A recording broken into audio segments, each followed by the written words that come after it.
Hello everyone, this is doctor Aniruddh Mittal और आज इस वीडियो के अंदर मैं आपको बताऊंगा कि अगर आपके पेट की हेयर शेडिंग की प्रॉब्लम है एंड उसके बहुत ज़्यादा बाल शेड होते हैं तो उसके क्या क्या कारण हैं एंड उन कारणों के लिए हम क्या क्या उसके लिए ट्रीटमेंट कर सकते हैं। तो इस वीडियो को हम 2 पार्ट्स में डिवाइड करेंगे, पहले उसके रीजंस देन उसके ट्रीटमेंट।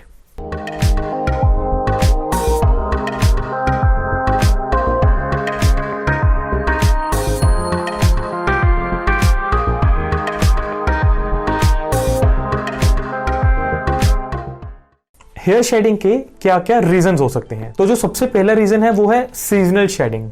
तो आपको इस चीज का पता होना चाहिए कि जब जो डॉग्स हैं उनके सीजनल शेडिंग होती है। सीजनल शेडिंग का मतलब कि जब भी मौसम चेंज होता है, गर्मियों से सर्दियां या सर्दियों से जो गर्मियां हैं, मेनली अगर मैं मंथ्स में बात करूं तो जो मार्च से लेके या अप्रैल से लेके अगस्त तक का जो टाइम होता है, और अगर ऑपोजिट अगर दूसरी साइड की बात करूं तो जो दिसंबर, जनवरी, फेब्रवरी नहीं कंसीडर करूंगा, नवंबर, दिसंबर और जनवरी, ये जो मंथ्स होते हैं। तो इन मंथ्स के अंदर या तो आपके पेट की सारा का सारा टाइम ही शेडिंग होती रहेगी, या फिर इस मौसम के अंदर बीच में 1 महीना बहुत ज्यादा शेडिंग हुई देन कंट्रोल में आ गई, या 2 महीने बहुत ज्यादा शेडिंग हुई कंट्रोल में आ गई। तो इस तरीके से भी आप नोटिस कर सकते हैं। तो जो ये सीजनल शेडिंग होती है, सीजनल शेडिंग के लिए आप सिर्फ और सिर्फ 3 चीजें कर सकते हो। पहली चीज, आप उसको डाइट के अंदर सप्लीमेंट्स दे सकते हैं, जो हेयर कोट सप्लीमेंट्स होते हैं, mainly omega 3 omega 6 fatty acids के। सेकंड जो चीज आप कर सकते हो, रेगुलर ब्रशिंग। अब रेगुलर ब्रशिंग करने के भी 2 अगेन फायदे होते हैं। पहला फायदा उसका ये होता है कि जितने भी उसके जो कच्चे बाल होते हैं वो सभी की सभी जब हम ब्रशिंग करते हैं वो शेड हो जाते हैं। एंड उसका सेकंड जो बेनिफिट ये होता है कि स्किन के अंदर जब हम ब्रशिंग करते हैं तो हेयर ब्लड सप्लाई भी इंक्रीज होती है, जिसकी वजह से जो बाल नहीं गिरे, जो नहीं निकले हैं, वो भी कुछ हद तक मजबूत या स्ट्रांग हो जाते हैं। तो सेकंड आपने कर लिया उसका, जैसे हेयर उसको ब्रशिंग कर ली है। उसकी अगली चीज जो आप कर सकते हो कि आप उसको पेट ग्रूमिंग सेंटर के अंदर ले जाकर उसके जो कोट है उसको छोटा करवा लीजिए, उसके बालों को छोटा करवा लीजिए।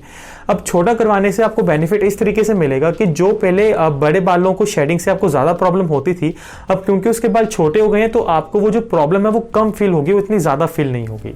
तो सीजनल शेडिंग के लिए सिर्फ आप ये चीजें कर सकते हैं, इसके अलावा और कुछ नहीं। अगर मेजॉरिटी ऑफ द केसेस के अंदर इससे आप कह लीजिए हम शेडिंग को खत्म नहीं कर सकते हैं कंप्लीटली, हम सिर्फ उसको कम कर सकते हैं। तो इन चीजों से आप उसकी शेडिंग को कम कर देंगे। उसके जो अगला रीजन है वो हो सकता है कि उसकी स्किन के ऊपर बैक्टीरियल इन्फेक्शंस हो। तो बैक्टीरियल इन्फेक्शंस होने की वजह से भी हेयर शेडिंग होती है।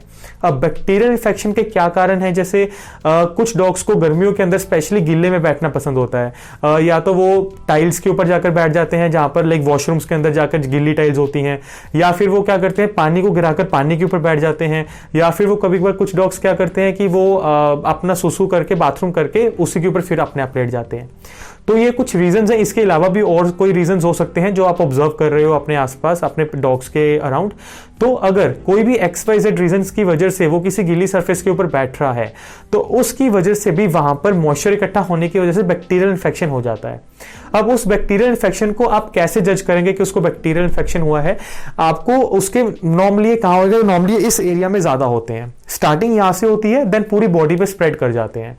तो अब आपको पता कैसे चलेगा? वहां पर आप क्या ऑब्जर्व करोगे, उसके इस एरिया के अंदर छोटे छोटे रेड कलर के स्पॉट्स होने स्टार्ट हो जाते हैं पिंपल की तरह। तो अगर तो आपको ये चीज नजर आ रही है दैट मीन्स कि वो बैक्टीरियल इन्फेक्शन है, तो आप उसका अपने नजदीकी वेटनेरियन के पास ले जाकर उसका ट्रीटमेंट स्टार्ट करवा सकते हैं। अगला जो रीजन है वो ये हो सकता है कि जो मॉइस्चर की वजह से, जहां पर मैंने आपको बताया कि पेट जो है वो किसी भी रीजन XYZ रीजन की वजह से गीला कर दे रहा है अपने आप को, तो मॉइस्चर रह जाने की वजह से वहां पर फंगल इन्फेक्शन भी हो सकती है। तो फंगल इन्फेक्शन का हमेशा आपको ये ध्यान में रखना है कि वैसे तो फंगल इन्फेक्शंस बहुत तरह की होती है, लेकिन उनमें से कुछ तरह के फंगल इन्फेक्शंस जो हैं वो डॉग से हमको भी हो सकती है। तो उस कंडीशन के अंदर आप हमेशा ध्यान रखेंगे, आप अपनी हाइजीन को हमेशा प्रायोरिटी देंगे। हाइजीन को प्रायोरिटी देने का मतलब कि कभी भी अगर आप अपने पेट के साथ खेल रहे हैं, कूद रहे हैं, तो जब आप अपना खुद कुछ खाने पीने बैठे हैं तो आपने हैंड वॉश किए, या नॉर्मली भी उसको साथ खेल के प्यार करके आपने हैंड वॉश कर लिए। तो ये बेसिक जो हाइजीन प्रोटोकॉल्स होते हैं इसको आप फॉलो करेंगे तो इससे आप उस जो फंगल इन्फेक्शन है वो आपको होने के चांस बहुत कम हो जाते हैं। नेक्स्ट जो चीज है वो है पैरासिटिक इन्फेक्शंस। पैरासिटिक इन्फेक्शंस के अंदर मेनली जो आ जाती है वो मेंज एक तरीके से ब्रॉड क्लासिफिकेशन है। इसके अंदर फर्दर डिजीजेस आती हैं। अगर मैं कुछ नेम करूं तो प्राइमरीली 3 डिजीजेस होती हैं।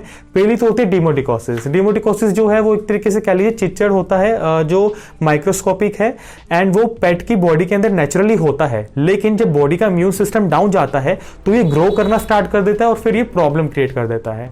सेकंड जो रीजन है वो सार्कोप्टिक मेंज। अब सार्कोप्टिक मेंज जो है ये भी नेचुरली नहीं होता है ये बॉडी के ऊपर, लेकिन ये आसपास की एनवायरनमेंट से कहीं ना कहीं से जो डॉग्स हैं वो ले लेते हैं। अब जो ये सार्कोप्टिक मेंज है ये जूनोटिक है, मतलब ये डॉग से हमको भी हो सकती है। देन अगेन अगर ये कोई प्रॉब्लम है तो आप हमेशा अपनी हाइजीन का ध्यान रखेंगे, जैसे मैंने आपको पहले बताया। थर्ड तरीके की है वो है ऑटोडेक्टिक। उसमें क्या है कि जो ये एक तरीके से माइक्रोस्कोपिक मतलब एक तरीके के चिच्चड़ होते हैं जो कि कान के अंदर होते हैं डॉग्स की, एंड इसकी वजह से आप देखेंगे कि जो डॉग का कान है वो रेडनेस में कन्वर्ट हो जाएगा, बहुत ज्यादा रेड हो जाएगा, या फिर वो अपना सिर को शेक करेगा या अपने पंजों से अपने कानों को स्क्रैच करने की भी कोशिश करेगा। तो ये भी एक तरीके की स्किन एलर्जी है जिसकी वजह से फर्दर फिर हेयर फॉल की भी प्रॉब्लम स्टार्ट हो जाती है। अगली जो चीज है वो है एलर्जीज। अब एलर्जीज के बहुत सारे कारण हो सकते हैं। प्राइमरीली अगर कुछ मैं उनमें से नेम करूं जो नॉर्मली हो जाती हैं वह food allergies, canine atopic dermatitis, flea allergy dermatitis.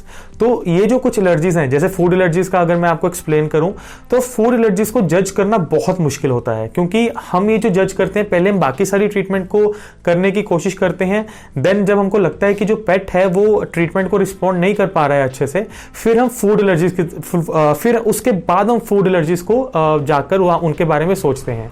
अब इनको भी रूल आउट करने का कोई ऐसा कोई टेस्ट नहीं है जिससे हम पता कर सकें कि एग्जैक्टली इस रीजन की वजह से एलर्जी हुई है या इस पर्टिकुलर सोर्स से एलर्जी हुई है। हम जो है hit and trial method try करते हैं कि खाने के अंदर से कोई एक पर्टिकुलर चीज को हटा के देखेंगे कि अगर उसको हटाने की हेल्प से रफली आप 15 से 20 दिनों के लिए ऑब्जर्व करोगे कि अगर उस चीज को हटाने से आपके पेट को अफेक्ट मिल रहा है, दैट मीन्स फिर अब हम थोड़ा सा इंडिकेशन लेते हैं उससे कि हाँ इस चीज से फूड एलर्जी उसको हुई है। सेकंड जो है कैनाइन एटोपिक डर्मेटाइटिस। इसके अंदर क्या है कि आपके पेट के जो पंजे होते हैं उसके अंदर बहुत गंदे वाली इरिटेशन होती है, जिसकी वजह से वो कॉन्टिन्यूसली उसको लिक करते रहते हैं। लिक करने की वजह से फिर मॉइस्चर इकट्ठा हुआ, फिर अगेन वो बैक्टीरियल या फंगल इन्फेक्शन हो सकती हैं, तो उसकी वजह से फिर अगेन वो क्या करेगा, जब बहुत ज्यादा अग्रेसिवली उसको बाइट करना स्टार्ट कर देगा। अगर ऐसी कोई भी प्रॉब्लम हो रही है देन अगेन आप उसको फटाफट अपने नजदीकी वेटनेरियन के पास लेकर जाएंगे उसकी ट्रीटमेंट स्टार्ट करने के लिए। एंड जो अगला रीजन हो सकता है वो है हार्मोनल रीजंस। अब प्राइमरीली कुछ ही हार्मोनल कंडीशंस हैं जिसकी वजह से स्किन एलर्जीज या हेयर फॉल की प्रॉब्लम होती है। उनमें से जो सबसे कॉमन है वो है हाइपोथायरॉयडिज्म। अब हाइपोथायरॉयडिज्म भी कुछ डॉग ब्रीड्स के अंदर बहुत कॉमन है, जैसे फॉर एग्जांपल लैब्राडोर्स, पग्स या बीगल्स। इनके रिगार्डिंग मैंने ऑलरेडी एक सेपरेट वीडियोस बनाई हुई है जो आप ऊपर आई बटन पे क्लिक करके देख सकते हैं। अब हाइपोथायरॉयडिज्म की अगर मैं बात करूं, इसके अंदर आपको एक चीज बड़ी कॉमनली नजर आएगी, वो क्या है, वो है बायलेटरल एलोपेशिया। मतलब आपके पेट की बॉडी के दोनों तरफ से इक्वली हेयर शेडिंग प्रॉब्लम आपको नजर आएगी।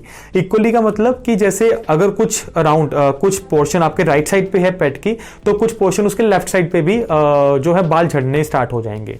अब इसका मतलब ये नहीं कि एग्जैक्टली डिटो होना चाहिए, बट मोर एंड लेस ये सिमिलर आपको नजर आ सकता है।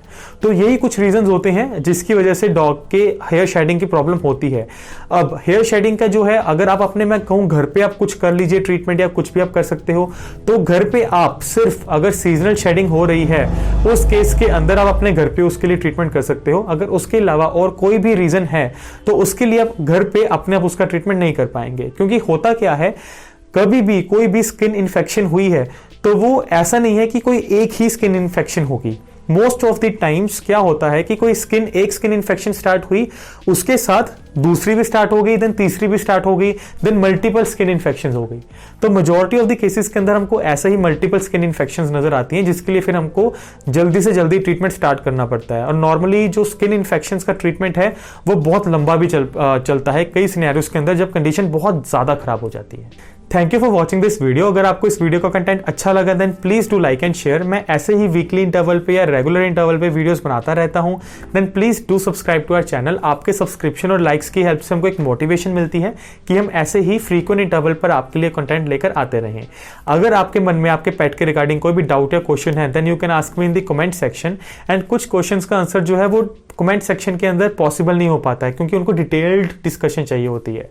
तो उस केस के अंदर आप www www.pupkit.com पर जाकर अपने लिए ऑनलाइन कंसल्टेशन भी बुक कर सकते हैं, जहां पर मैं एंड मेरी टीम ऑफ वेटनेरियंस हेल्प करती हैं आपकी पेट की प्रॉब्लम्स को क्योर करने की।